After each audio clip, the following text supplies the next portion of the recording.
Garce, Careta, por organizar esto e invitarnos. Es un honor. Muchas gracias.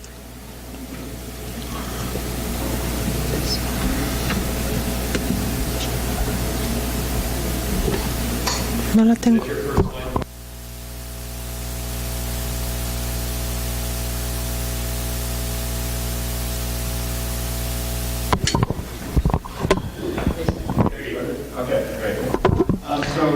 Entonces voy a hablarles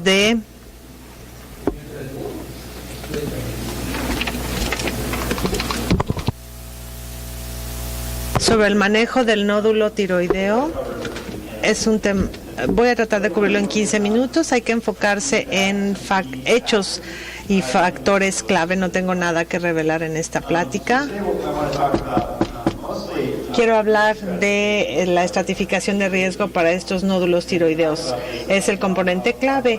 Y voy a hablar de la importancia del ultrasonido, el uso de pruebas moleculares, que se ha vuelto más importante.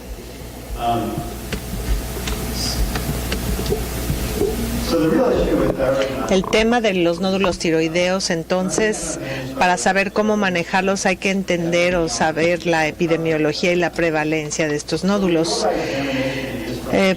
Por examen y por reportes que tenemos del consultorio, 1 a 5% de los pacientes tienen un nódulo tiroideo. Pero si uno le hace ultrasonido a todos los pacientes, aproximadamente 40 a 50%, hasta 60 o 70% de los pacientes tienen un nódulo en ultrasonido. Son muy prevalentes, es casi anormal no tener nódulo tiroideo. Muchos pacientes vienen al consultorio cuando el médico les dice que tienen una masa en la tiroides, les da mucho miedo. Y yo trato de usar esta información para aliviar sus temores. El cáncer tiroideo, de hecho, es muy raro. Menos del 1% de estos nódulos serán cancerosos, así que este es un concepto importante y hay que saber cómo atender estos nódulos tiroideos. En las últimas 2 décadas hemos visto un aumento importante tanto en el diagnóstico de nódulos tiroideos y aumento en el diagnóstico de cáncer tiroideo. Y esto se debe a que de hecho los vemos con más frecuencia, no es que esté aumentando, puede haber un aumento leve en el cáncer tiroideo, pero este aumento es inflado por el sobreuso del ultrasonido y por nuestra capacidad de diagnosticar.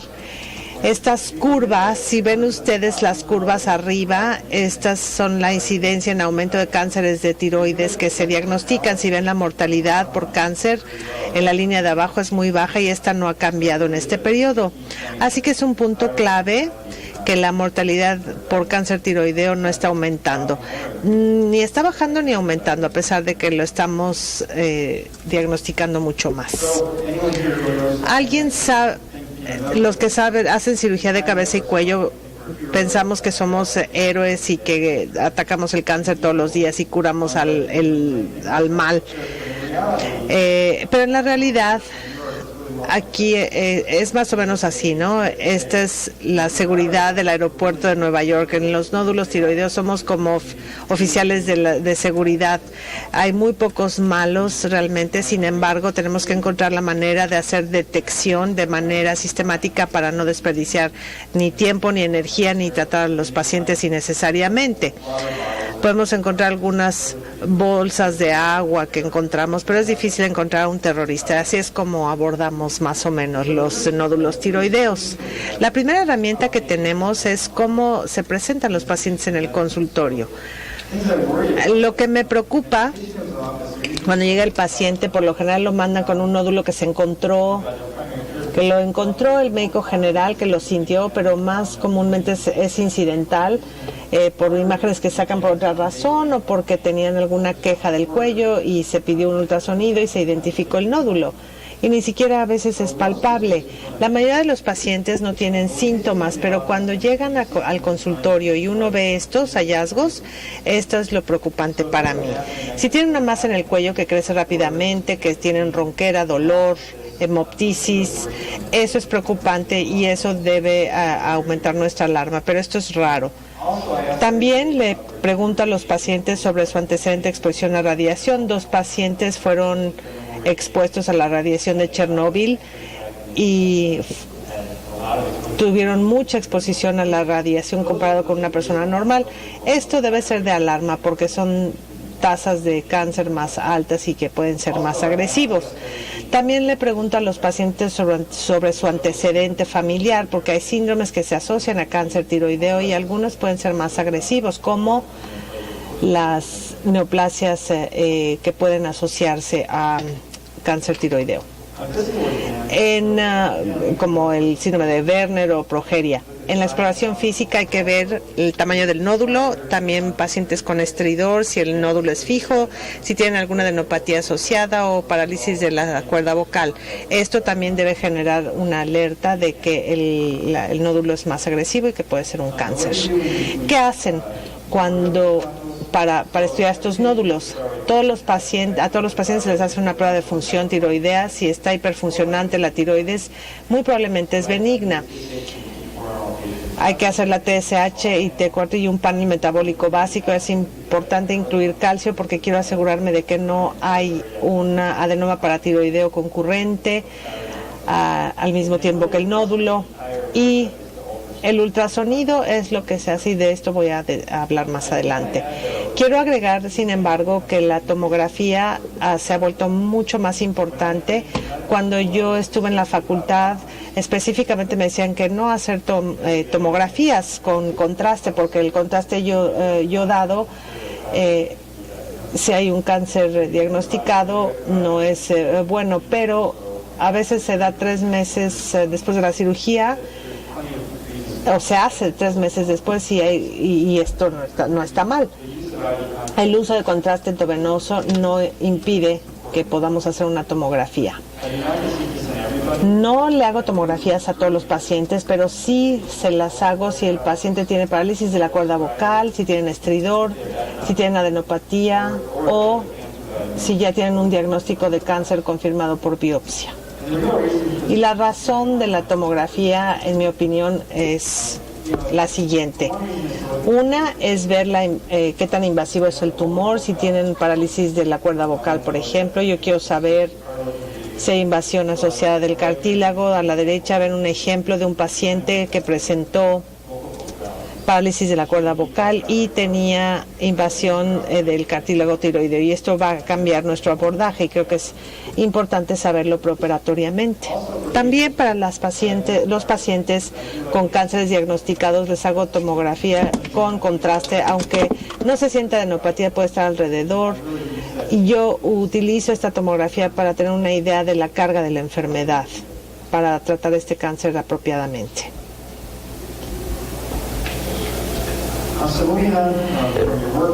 Luego de los estudios, otra cosa importante que hay que hacer es imagenología para guiar el manejo. El ultrasonido es crítico, realmente. Esto es de la American Thyroid Association Guidelines, publicadas en el 2015. Si vemos estas guías, el ultrasonido es crítico para saber qué nódulos hay que biopsiar y cuáles no. Básicamente hay características en el ultrasonido que nos dicen qué tanto riesgo hay en cada nódulo. No se los mencionaré a detalle, pero pueden dividir los nódulos de sospecha baja, intermedia y alta, de acuerdo a las características como microcalcificaciones, la forma del nódulo y aspectos de ultrasonido. Si ustedes hacen esto, necesitan a un radiólogo que reporte todas estas características para que ustedes puedan estratificar el riesgo del nódulo. Y con base en esto hay criterios para establecer el riesgo. El corte es 1.0 y 1.5, en la mayoría de los casos es 1.5. Entonces van a biopsiar riesgo intermedio a alto, que tienen más de 1.5 centímetros en ultrasonido. Y el resto, yo asesoro a los pacientes y les digo que el nódulo no tiene que ser biopsiado. Estas son de las guías de la ATA. Este es un diagrama que lo desglosa sobre el uso de ultrasonido para guiar la biopsia. Tal vez el siguiente aspecto más importante es el uso de aspiración con aguja fina para evaluar el nódulo. Si el ultrasonido muestra que el nódulo debe ser biopsiado, el siguiente paso es hacer una biopsia con aguja fina. En el 2009 se desarrollaron unas guías, el sistema Bethesda, para reportar la patología tiroidea. Estas guías de Bethesda clasifican los nódulos o las biopsias en 6 categorías. Básicamente van de 1, que es no diagnóstico, y 2, que es benigno. Y van hasta el 5 y el 6, altamente sospechoso de malignidad o malignidad. El 3 y el 4 son los intermedios.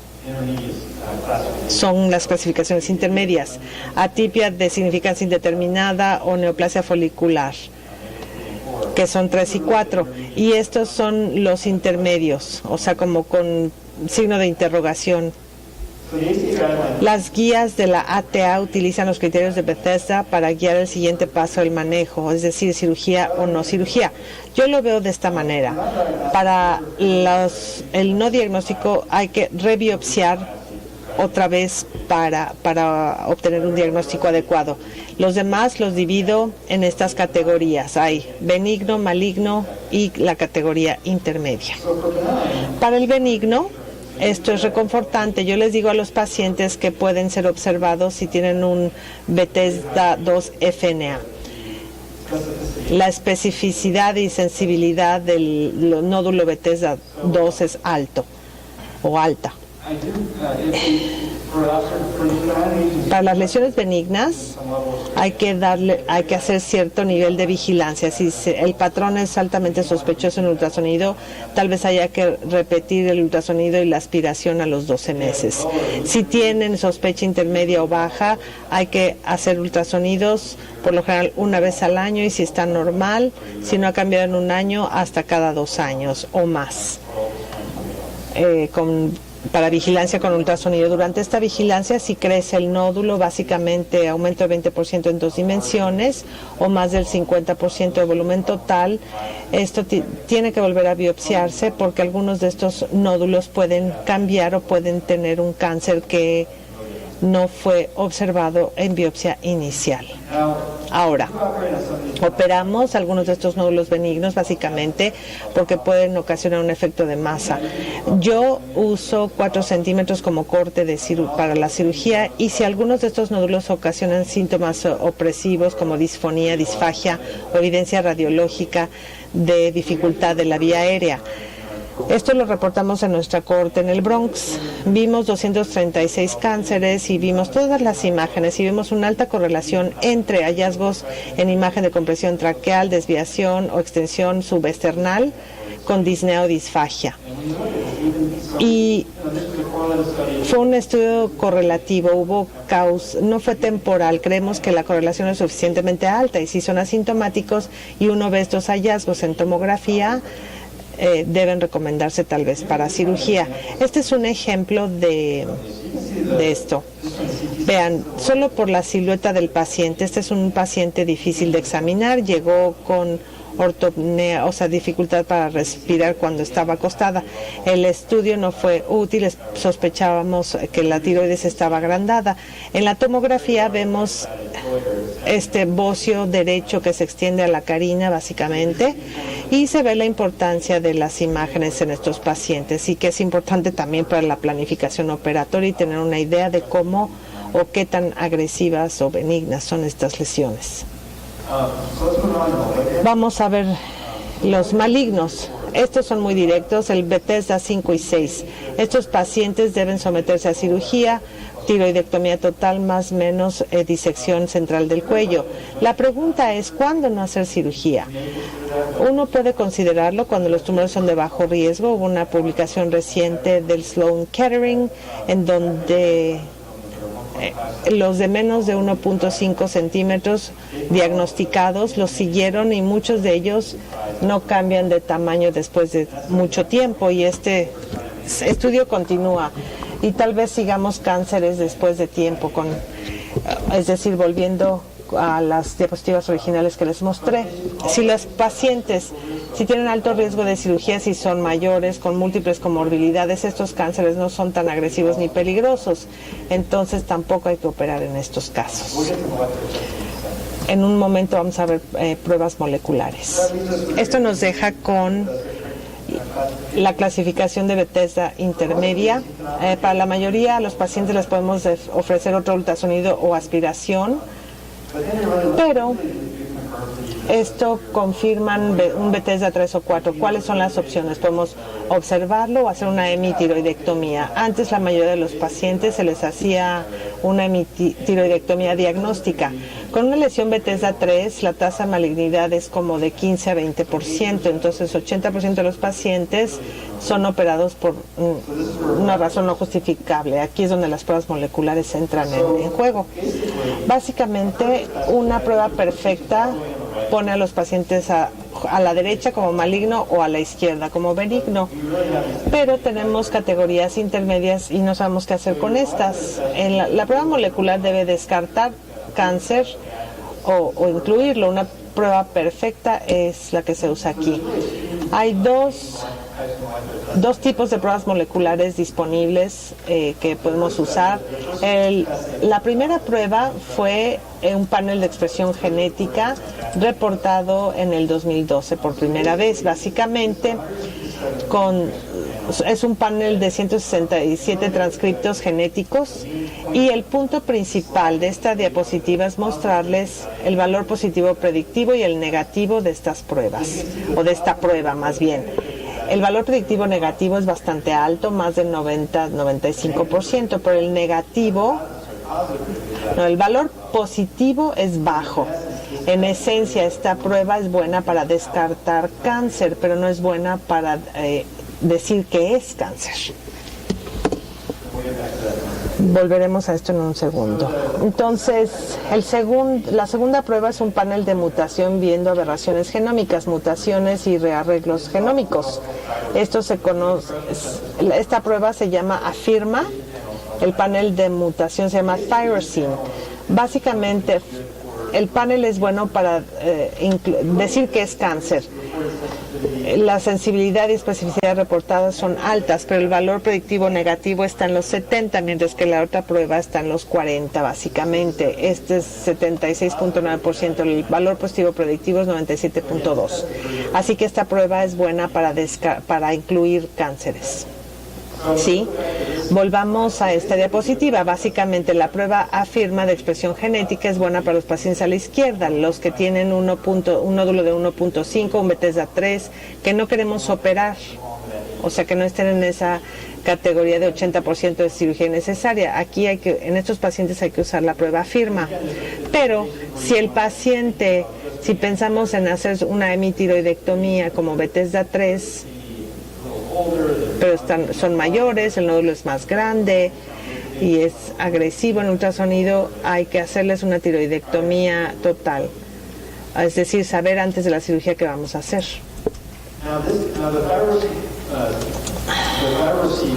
El panel ThyroSeq ha sido revisado y modificado en los últimos años.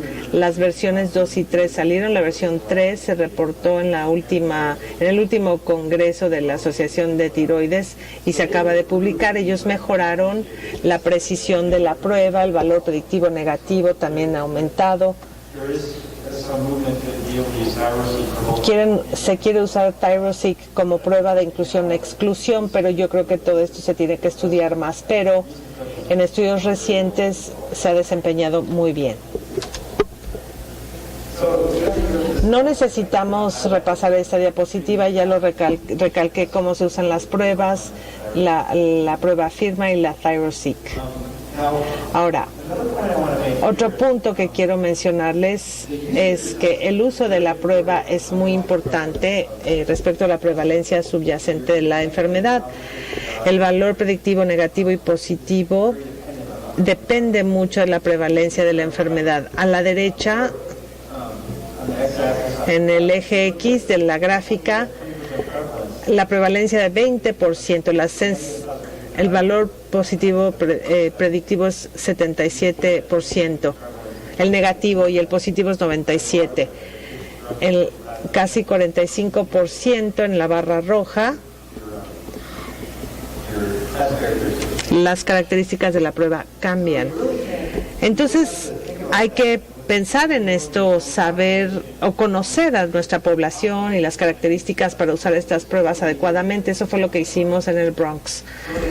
En el Bronx vemos a un grupo de pacientes muy diverso. El Bronx tiene 1.3 millones de personas y un tercio de la población es afroamericana, un tercio hispana y un tercio es blanca, más o menos. Así que pudimos ver bien en estos grupos étnicos que potencialmente tienen una prevalencia subyacente de cáncer tiroideo. Vimos la población y se demostró que ese era el caso. La tasa de malignidad fue 27% del lado izquierdo, pero si vemos a los afroamericanos, la tasa de malignidad fue 16%. Y vimos a los hispanos y a los blancos, 29%, los hispanos y blancos 38%. Ahora, nuestro grupo hispano en el Bronx son principalmente caribeños, dominicanos, muchos puertorriqueños, cubanos. De hecho, la población mexicana es muy pequeña, a diferencia de otras partes del país. Así que esos matices sutiles tienen un significado en la prevalencia. Si ven estas cifras, la sensibilidad y especificidad son similares en todos los grupos, pero si ven el valor positivo predictivo de los afroamericanos fue 43% para la aspiración y 69% para los blancos.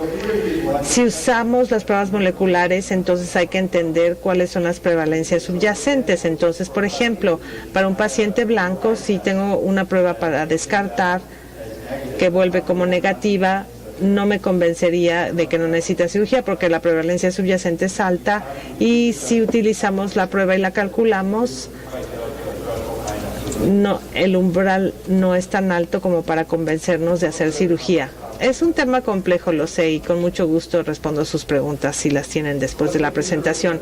¿Cuál es el futuro de las pruebas tiroideas?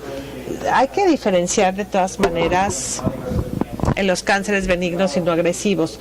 Todos tenemos pacientes con cánceres tiroideos terribles y son los que hay que encontrar temprano. Existe la idea de que en la TCGA, los datos genómicos de tiroides que salieron hace años, estamos sabiendo más de cáncer tiroideo y en un futuro cercano vamos a tener más paneles y pruebas para saber quiénes son los malos y quiénes son los buenos. En conclusión, quiero resumir que los nódulos tiroideos son muy prevalentes. La mitad de nosotros seguramente tenemos un nódulo tiroideo y no nos van a molestar.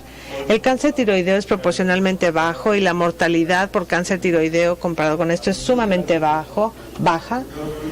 Estratificar el riesgo es crucial con ultrasonido, con aspiración con aguja fina, y el uso juicioso de las pruebas moleculares y genéticas puede ser importante, pero no es la respuesta absoluta para todo esto. ¿Tienen alguna pregunta? Muy bien, gracias.